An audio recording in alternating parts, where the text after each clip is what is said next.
เคพี่น้องมาเด้อมากินข้าวเที่ยงกันนะพี่น้องนะกินข้าวเที่ยงข้าวปานกัน แต่เพื่อนเอาเข้ามาแบบนี้ให้เพื่อนข้าวจานบอสกินข้าวจานตักมาปลาไว้ดิกินตุ๊กแกอ่ะนั่นโอ้หักจริงมาก วันนี้ตอนของเขาก็ได้ปิ้งสุกิตี้มาแล้วพี่น้องเนาะเดี๋ยวกำลังจะปรุงไปเสิร์ฟไว้เรียบร้อยแล้วพี่น้อง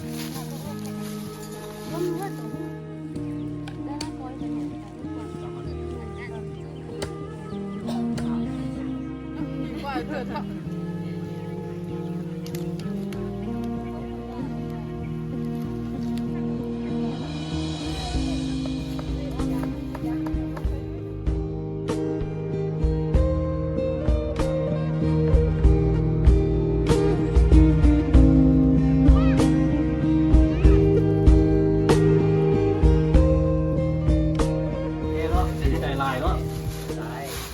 ให้เจ้าอยู่ดีมีแห้งเด้อ เจียวสวยก็มาแกมาเชี่ยโตว่าก็ไม่เจียวไหนก็แกมาเชี่ยโตจะไปเจ้าเอาจุกอันนั้นเอามาไว้บนหลัง ค่อยซื้อซุปให้เรา เราบอกเอาข้องนี้ไปเมียนให้เราเน่เครื่องเป็นแมงบนนอนเหล่านี้เราบอกให้ไปไว้บนนอนละอันนี้เงินเด้อดีเด้อเอาไว้ซื้อยาไว้ซื้อกินเด้อคนกับบุ้งว่าเราเป็นอย่างเป็นไข้เป็นไอแล้วเป็นอย่างเป็นไอเป็นไอแต่เป็นไอเป็นไข้ไม่ใช่รถเจก็จะที่รถเจผู้เฒ่านี่ก็ดูนวดเบาก็ไม่ได้ยิงได้เบาได้เห่าผู้เฒ่านี่ก็ให้กินยาลายเกินไปกับพันบดีเพราะว่าท้องไส้บ่คือเต้าบ่คือคนนุ่มเขาเนี่ยสบายดีพ่อแม่พี่น้องมื้อนี้นะมาพบพอกันอยู่ในป่านี้เด้อพี่น้องเอ้ยมากินข้าวปลาอยู่ในป่านี้เลยสบายดีไอ้เพิ่งสบายดีตอนนี้เราก็อยู่ที่ป่าเขาลำเนาไพรตอนนี้เราอยู่กันกลางป่าเด้อป่าไม่บงป่าไม่บงแต่ว่าใครได้แต่ว่าไม้อันนี้มันบ่มีน้ำแม่นแหละมันบ่มีน้ำมันก็เลยหูทางอยู่หูทางไปหูทางมาจากปีนขึ้นต้นไม้มันก็สบายเลยต้นป่านี่บ่มีมื้อนี้มาเจอมาเจอคนป้าพี่น้องนี่ดิสาวคนป้าเลยสาบานป้านะสาบานป้าลงมาด้วยนี่จะมาไปคุ้มใดภูใดดอยใดบุหูเลยข้ามมึงรู้ฮะข้ามไหนใดผู้สาวเสื้อดำนี่นะจะมาแต่ดอยใดโอ้ส่วนข่อยอยู่ดอยห้วยเดือเด้อของเจ้าดอยอย่างนั่นแหละบ้านเจ้าหาเอิญภูอย่างภูหลังบ้านเจ้าหาเอิญภูอย่างดอยสร้างเนาะมาจากดอยผาสร้าง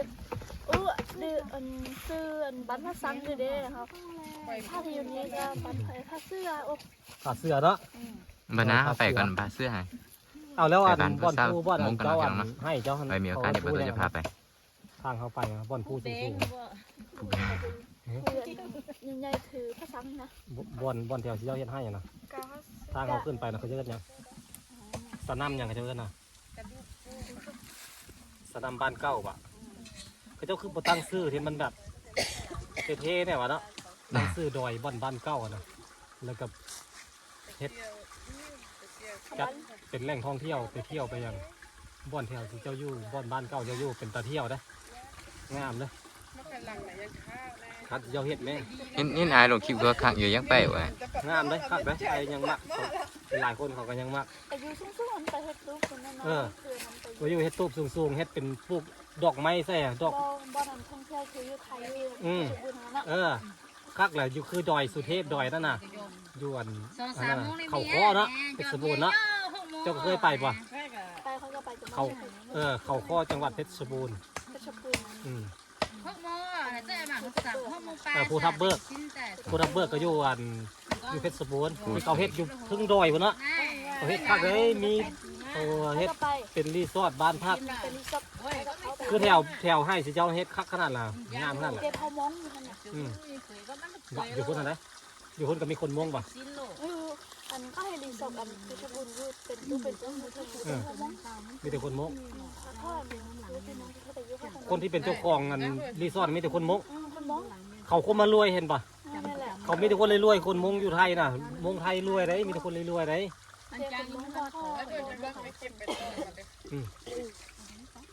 มาให้คนยืนมาเห็นงานเข้ามาจะ แม่นเขาสิสนับบ้านเขาสิสนับสนุนคนในพื้นที่ก็คือรายได้เข้าชุมชนก็คือรายได้เข้าในหมู่บ้านคือบ้านเจ้าเฮ็ดนี่บ้านเจ้าก็ได้อย่างนี้นะแล้วก็คนที่บ่มีดินมีดอนหรือว่าคนที่บ่ได้เฮ็ดรีสอร์ทเฮ็ดหยังก็เป็นเอาวันคือคนที่บ่มีนะก็เป็นพวกสารกระตงกระต้าหรือว่าเป็นอย่างของฝากแบบเป็นที่ระลึกของคล้ายๆคือเขาเอิ้นอันนั้นสินค้าชุมชน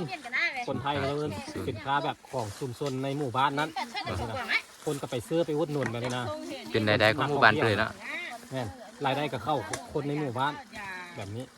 แล้วก็จุดกลางเต็นท์สมมติเขาสิมากลางเต็นท์ปุ๊บเขาเสียคนละ50 บาทนี่คือไอ้ไปกระเบื้องโตนี่ไอ้ก็เสียแล้วนี่คนละ50 บาทเป็น100เลยก็เป็นเจ้าของที่นะเจ้าของคนที่อันเฮ็ดลานกลางเต็นท์นั่นนะได้เงินไป เป็นแบบนั้นแล้วก็ได้ขายเครื่องขายของอยู่ของกินไปนำ อันดับที่สองก็คือต่างหานใส่คล้ายเครื่องคล้ายของแหละครับ แม่นมันก็เลยเขาสิพัฒนาเขาสิบ่ให้คนอื่นมาวุ่นวายหรือว่าคนประเทศอื่นมานั่นเลยเขาสิเป็นคนเฮ็ดเองคนในหมู่บ้านเฮ็ดเองส่งเสริมกันเอาเองนะสิเป็นแบบนั้นบ้านเขาบ้านเฮากันเฮ็ดได้ก็ดีไอ้ยังบ่เคยไปจังคือไอ้อยากไปอยู่ไอ้สิไปเชียงใหม่นี่นะอยากไปนะเชียงใหม่น่าสิเป็นดอยสุเทพอยู่เชียงใหม่อยากไปข้ามไปจังหวัดน่านนี่แล้วก็ข้ามม่วนวะเนาะมันก็คักมันแปลกหูแปลกตาที่เฮาบ่เคยเห็นความเจริญเฮาอยู่บ้านนอกหลายเฮาไปเห็นความเจริญเลยคักอีกแบบนึงแต่ว่าคนที่แถวนั้นก็เจ้าก็จะมาเห็นทางเฮาก็จะเห็นทางเขาเจ้าแบบนี้นะเปลี่ยนกันไปเปลี่ยนกันมาแบบนี้นะน้องอาเสียงนี่บ่จะไปบ่ไปปีหน้าก่อนทีนี้บ่ทันเนาะคันไปแบบนาล่าไปฮันนาล่าเฮ็ดบัตรอันหนังสืออันชั่วคราวไปแต่ได้จังมือเขาให้จังมือ มือก็ได้ ให้ได้หลายมือใช่ป่ะ มือเดอันทำแล้วไปเก็บมือแต่สิเจ้าอยู่ได้จังมือสิเจ้าอยู่ ได้3 มื้อ 4 คืน 3 มื้อกับ 4 คืน เรายัง ไปเอารถไปจอดอยู่อยู่บ้านอันนั้นเด้อยู่อันเมือง เพลงเขา อยู่เมืองเงิน ไปพิงเกียนท่าพุ่นบ่ไปพุ่นไหนเจ้าไปจะไปเกียนท่าพุ่นไอ้สิไปเจ้าไป เพลงเขาไป บ่คันเฮาสิไปจังหวัดน่านแล้วก็ไปจังหวัดเชียงใหม่เขาต้องไปทางพี่ไปทางเมืองเงินพี่จอดรถไว้นั่นแล้วก็ข้ามไปแล้วก็นั่งรถไปเอานั่งรถต่อไป ไอ้เพิ่นเห็นทางขึ้นไปจังหวัดเพชรบูรณ์ขึ้นไปอัน ต้องโทรมาเห็นเลยตัว ขึ้นไปดอย วันพุธ ไอ้เคยเห็นแต่ในคลิปนั่นแหละไอ้ยังบ่เคยไปสัมผัสที่จริงๆเลยดอยภูมิสันเนาะดอยภูมิสูงดอยภูทับเบิก เย็นเน่าขึ้นไปมันม่วนมัน ภูกระดึงนี่อยู่ใส่ว่าภูกระดึงขึ้นแม่นอยู่วันนี้นี่บ่อยู่เพชรบูรณ์บอกภูกระดึงนี่ไง เดี๋ยวมันก็ต้องจะโอ้ นี่มันดังๆนะ เต้า ภูกระดึงนำเพลงกันครับนี่ ภูกระดึงไปเก็บใบตองก่อนพี่น้องไงเก็บใบตองนี่เอาอยู่ใส่ดิ เอาถึงก็เอาแล้วเลยมาใบตัดมา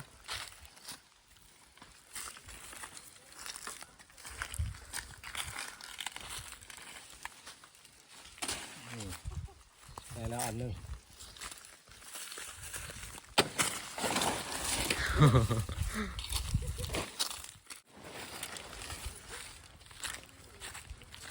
โอ้เอิ้นมาเดียวเฮ็ดกินแล้วก็ได้เอิ้นมาเฮ็ดเนาะ กับโต๊ะเข้ามาเดี๋ยว ออกมาแล้วมื้อนี้เฮายัดทางที่ได้บ่ซัดมันสิบ่ ป้าไปทีก็ มันสิห่มมาซัดมันสิแดก ชิว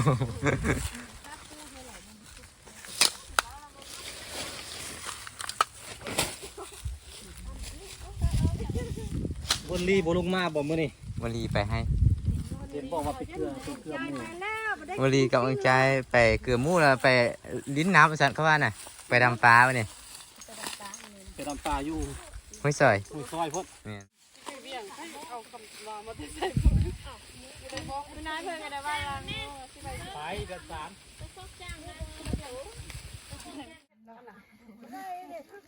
ได้เอาหลัง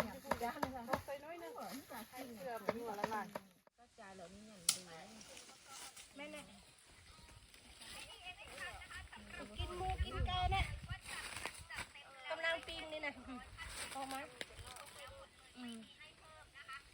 มาเด้อ อย่างดีตอนของเขาก็ได้ปิ้งสุกปิตี้มาแล้วพี่น้องเนาะเดี๋ยวกำลังจะปลูกไว้กระเซิร์ฟเพื่อเรียบร้อยแล้วพี่น้อง ว่าตัวหู โอเคพี่น้องมาเด้อมากินข้าวเที่ยงกันนะพี่น้องเนาะกินข้าวเปียงกินข้าวเที่ยงข้าวปลากันพี่น้องเลย แต่เพื่อนเอาเข้ามาแบบนี้ให้ก็จะเขาจานบอสซิกินเขาจานตักมาปลาไว้นี่ เอาไปกินตัวแก่ นั่นโอ้เขาจึงว่า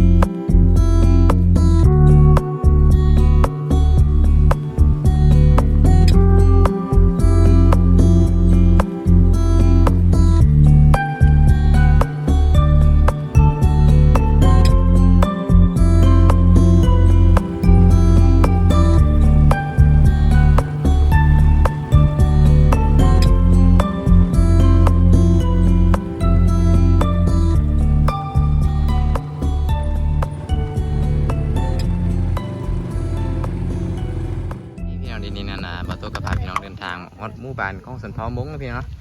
เป็นบ้านพระสร้างนี่วันนี้ก็อาจจะห่างจากทางน้องมากับบ่ไกลนะพี่น้องนะดีนั่นบาโตกับไอเพลินกับเวฟาร์มกับน้องมันก็กำลังเอาขนมหรือว่าเอาขนมย่างต่างๆนะพี่น้องเนาะคือว่าเป็นอาหารมาให้เมทัลเพิ่นนะพี่น้องเนาะมาให้เมทัลเพิ่นดีนี่เลยพี่น้องเลยเดี๋ยวบาโตจะพาพี่น้องเข้าไปเป็นบ้านของสันเผามุ้งพี่น้อง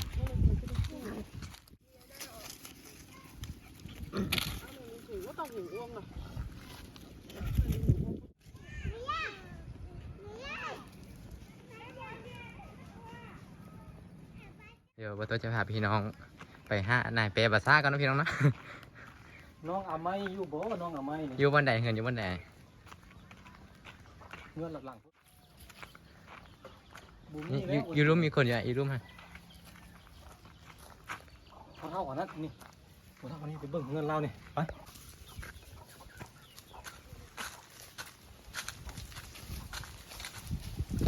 สบายดีพ่อเท่าเป็นยังอะไรนอนเล่นหรือนอนดีๆนี่นอนดีๆแล้วนี่เนาะโอ้เบิ่งเราเฮ็ดเบิ่งเงินเราเฮ็ดนี่ไง เขาอยู่คนเงาอยู่คนเดียว อยู่เงินเงาเงียบเงาแล้วมาให้ปุ๊กกระตุบน้อยอยู่ข้างเงินเนาะเบิ่งโอ้อันนี้พอตังไฟอันนี้พอเป็นเงินครัวเป็นเงินครัว เป็นเงินกลัว บนตังไฟเดี๋ยวเงินเล่ากันเลยทางนี้เข้าไปเนี่ย โอ้มีทางเข้าไปพร้อมเนาะครับ เรานอนเจ้านอนนี่บ่พอเราเจ้านอนบะเจ้านอนแต่ไปพาค่อยไปเงินนั่นไม่เท่าอันนี้เลยเดี๋ยวค่อยซีเอาน้ำไรให้เจ้า เขาอยู่ก่อน เราอยู่บอกไปพาค่อยไปเลยเด็กได้ล่ามเนี่ยนะไปภาษาเนี่ยเราเล่าอย่างเพิ่งเข้าใจนะจะเอาภาษาบุ้งได้จะแบบเอาน้ำเล่าไม่ค่อยเลยมีคนมีเครื่องของมาต้อนมาฝากเรามาเยี่ยมเราได้เราสบายเป็นปะเราป่วยเนาะมาเอามาเลยเอาตัวที่เป็นของเราเด้ออันนั้นปะ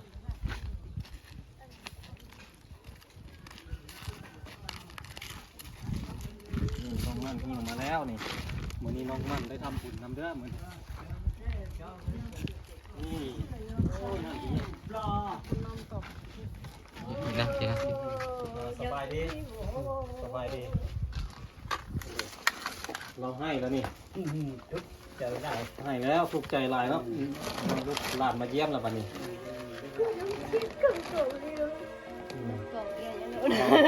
เราให้นี่ไว้กินนี่กินกับข้าวนี่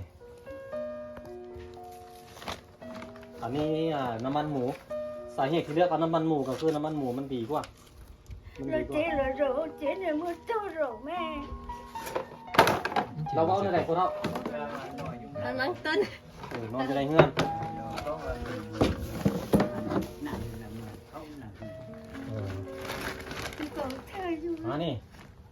บ่ให้ลูกมาเบิ่งอีเจอเทวไว้ พอดีพอเท่าวันข้างเงินแล้วเราไปบอกบอกเงินไปเท่าเลยอันนี้เข้าเด้อนี่อันนี้เข้า บ่ว่ายังกินเที่ยกินสิเขาซื่อ อ๋อผมมียังกินข้าวเซ่อเอามีแล้วปันนี้นะมีแนวกินแล้วปันนี้ ๆแม่หลวงแม่ แปะเอง เช็ดเครื่องโกงเด้อบ่แน่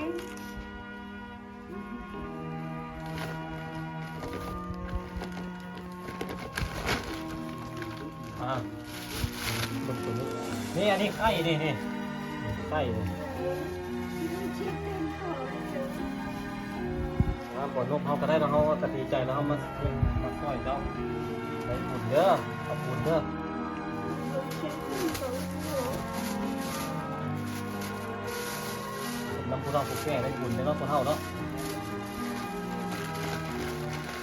นี่อันนี้มีไม่ไหวนี่ เช็ดเครื่องโกง บักหลายขนาดเลยนี่เห็นป่ะเป็นถุงเลยดีใจแท้ๆเนาะดีใจหลายเนาะ หลาย เอาให้เจ้าอยู่ดีมีแห้งเด้อ เจียวสวยก็มาแกมาเช็ดเด้อ ฮะ ว่าก็ไม่เจียวไหนกังแกมาเช็ดเด้อ แต่ว่าเจ้าอยู่วันละอันละใบบนเรา โอ้ค่อยซื้อสุดให้เรา เราบอกเอาข้องนี้ไปเมียนให้เราเนี่ย เครื่องเป็นแมงบนนอนเหล่านี้ เราบอกให้ไปไว้บนนอนละนอนจ้ะ ในบอก อันนี้เงินเด้อดีเด้อเอาไว้ซื้อยาเอาไว้ซื้อกินเด้อ เช็ดเครื่องเขาเดียว คนกระปุกหัวเราเป็นอย่างเป็นไข้เป็นไอแล้วเป็นอย่าง เป็นไอ เป็นไอแต่ เป็นไอเป็นไข้ ไม่ใช่รถเจ๊ก็ได้ที่รถเจ๊ ผู้เฒ่านี่ก็ ดูรถเบาก็บ่ได้ยิงได้เบาได้เห่า ผู้เฒ่านี่ก็ให้กินยาหลายเกินไปแต่พันบ่ดี เพราะว่าท้องไส้บ่คือเก้าบ่คือคนนุ่มเฮาเด้ นวด โอ้ของค่อยก็มีนี่เดี๋ยวค่อยเอาให้เดี๋ยวไปเอามาให้ก่อนนี่เดี๋ยวไปเอามาให้เนาะถือไว้ยายอดหู โอ้เราอยากได้ยาแบบนั้น จ้ะมีอยู่ในโบรถ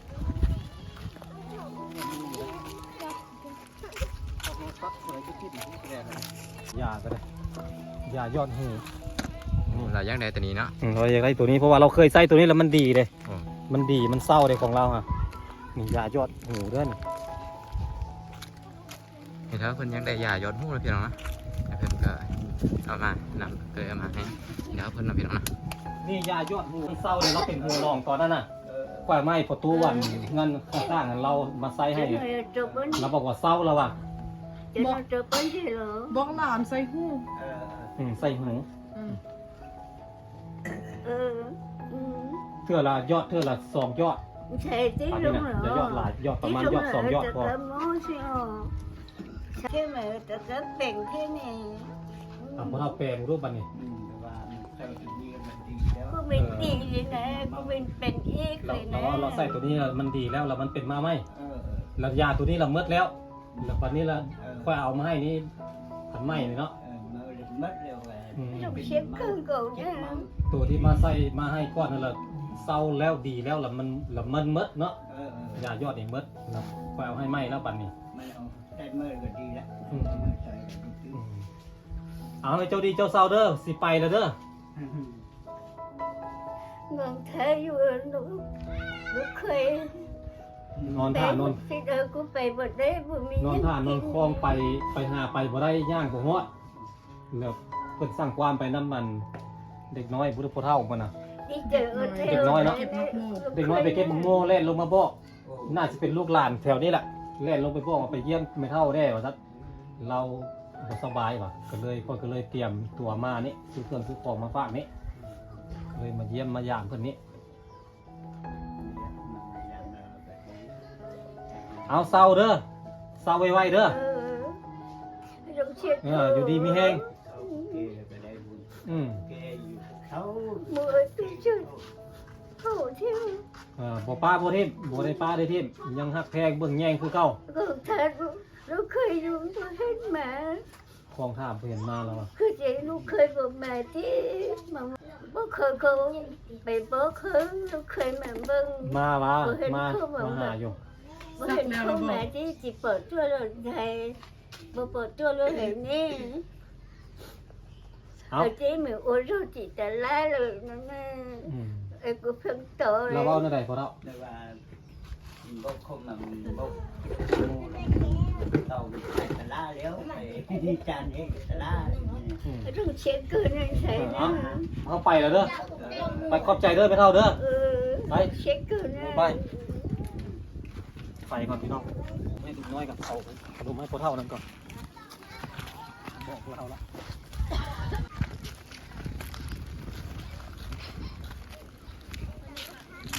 พอเท่าไปเอาให้เจ้าอันนี้เอาให้ตัดกันกินมาซาถูเด้อ สมพรปากพวกเราให้พรให้ลาบให้พร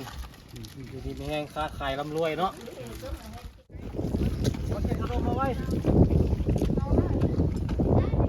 เอาครอบครัวเดียวกันเบิดบ่เลยโอ้แม่ที่อยู่กันหลายคนสำหรับคนเป็นรุ่นคนใดเป็นคนใดเลยเจ้าได้สักเป็นอะไรเป็นไทยเป็นอะไรอยู่เงินนี่ป่ะเจ้ามันอยู่นี่แล้วพอเท่าอันนั้นเป็นคนนั้นเราอยู่นี่นะตายน่ะว่าได้เลยดีวะเราเป็นไอ้ของพ่อน้องอันไม่เล่าอันนั้นไม่เล่าดีเราก็อยู่นี่แหละเงินเราเนาะบุกหูเลยบุกหูซื้อเหล้าเราจะมาบอกใส่เสื้อเอาขนมนะอันนี้ลูกเจ้าก่อนนี่คือเจ้าเลยแกนตุยคือกันเลยว่าเจ้าเอาขอบใจนี่นี่ขอบใจแบบนี้นี่เจ้าใจเด้อนะประมาณนี้ชอบเราเป็นอะไรชอบขอบใจนี่ให้เจ้าอันนี้โอ๊ยขอโทษไปเอาไปต่อไปเงินของน้องกันไม่เล่าเว้ยอยู่เงินอยู่บ่ได้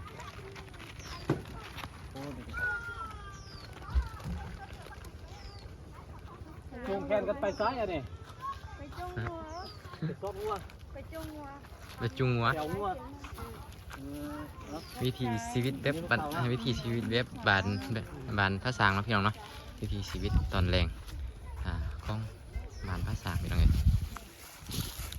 อยู่จุดนี้จะเป็นบานของสุนทรมงค์นะพี่น้องนะถ้าว่าขึ้นไปถึงนี้จะเป็นบานของสุนทรเมียนพี่น้องเอ้ยอยู่ปนกับสุนทรมงค์นะพี่น้องนะ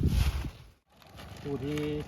บุรุ่นน้อยนี่โอ่งรุ่นโอ่งน้องเลยเลี้ยงน้องนี่เด็กน้อยอายุ เขาอยากหวาน คาดว่าอายุเราน่าสิประมาณ4-5 ปีเนาะประมาณ5 ปีน่าสิ น่าจะ ได้ เลยไต่ร้านเนาะ 5 ปี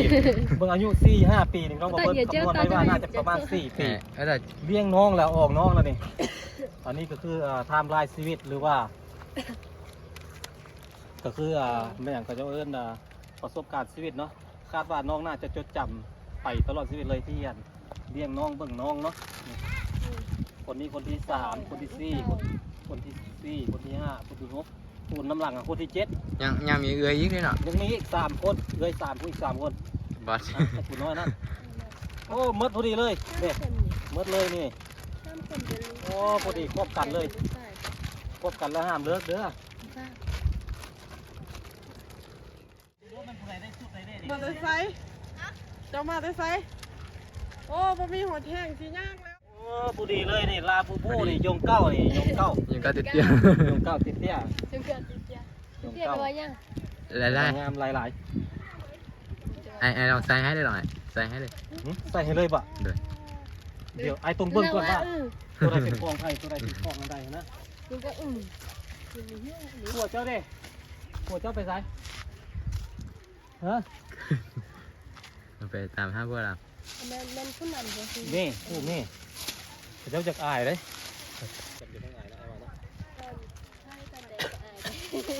ไอ้ต้องเลือกให้มันคนใดตัวขึ้นได้ปะ แม่แหละไอ้เลือกมาแล้วแต่ไอ้โบแน่ใจว่ากองไผ่เป็นกองไผ่อะนะนี่นะ เลือก หมูเด้ง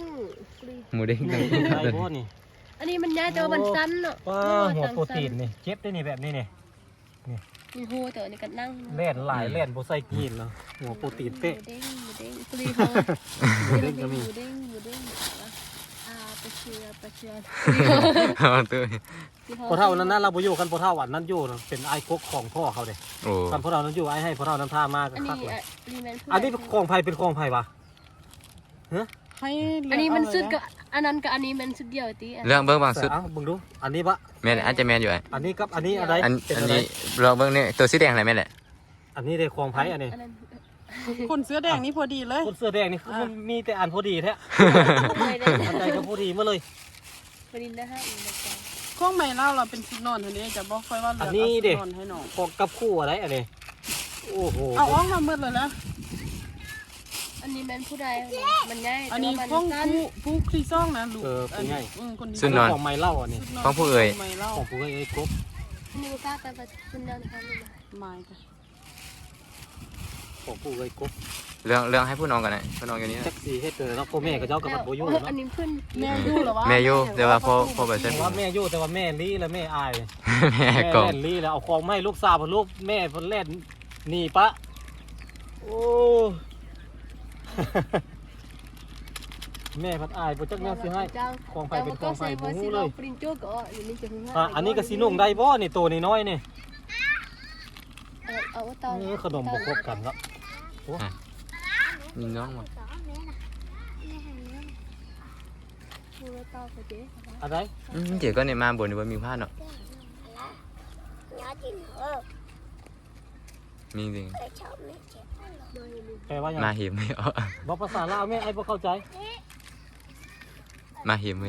เตาจงกำลังว่าเลย กระเจ้าเว้าในใดแปลมึงด้วยเจ้าแปลดูโอเคเนาะพี่น้องคุยกันฮู้เรื่องน้องๆก็ตามเห็นเด็กน้อยและอีกอย่างก็พ่อน้องก็บ่อยู่พ่อน้องคนที่เพิ่นฮู้แน่ทั้งฮู้5ฮู้10ได้ก็บ่ค่อยบัดบ่อยู่แล้วอีกอย่างกับพ่อลุงอีกคนหนึงที่เป็นอ้ายของพ่อลาวนี่เป็นอ้ายของพ่อลาวนี่ก็บ่อยู่แล้วเขาเจ้าบ่กล้ารับแล้วก็แบบว่าย่านแบบว่าบ่เพิ่นเอาเงินเอาคำบ่หรือว่าแม่นหยังบางอย่างนี่แหละหรือว่าย่านบ่เพิ่นเอาลูกเขาเจ้าไปบ่เขาเจ้าคิดแบบนั้นอาจจะคิดแบบนั้นแล้วบ่เพิ่นก็เลยตัดสินใจบ่ฟ้าวให้เนาะเอาไว้ให้พ่อน้องมาแล้วก็ให้พ่อลุงอีกคนหนึงที่เพิ่นฮู้จักกับบ่เพิ่นค่อนข้างที่จะเป็นคนกว้างขวางเด้เป็นคนฮู้จักเก่าจัก10หลายกว่านะพี่น้องเนาะแม่นี่บ่ฮู้เรื่องฮู้ราวหยังเลยว่าภาษาลาวบ่ได้เลยแม่ของน้องๆนี่คุยกันบ่ฮู้เรื่องเอาของมาให้เพิ่นเล่นนี่ซับย่านบ่ฮู้ว่าย่านหยังเดี๋ยวบ่เพิ่นสิเอาไว้มื้อหน้าจังเพิ่นจังสิมาใหม่พี่น้องเอ้ย